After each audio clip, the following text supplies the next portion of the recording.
মাননীয় প্রধানমন্ত্রী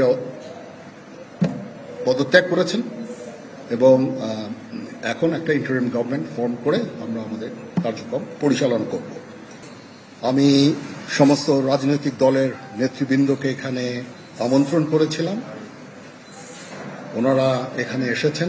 আমরা একটা সুন্দর আলোচনা করেছি।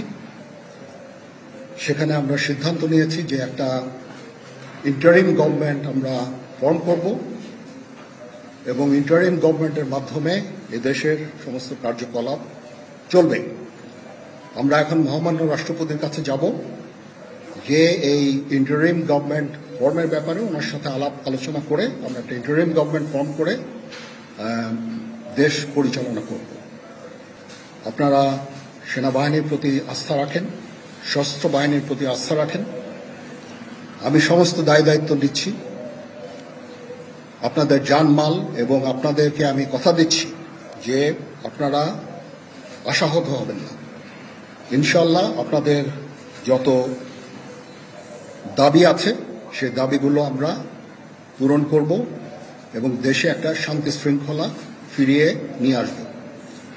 আপনারা আমার সাথে সহযোগিতা করেন। দয়া করে আর এই ভাঙচুর, হত্যা, মারামারি, সংঘর্ষ এগুলো থেকে বিরত হন।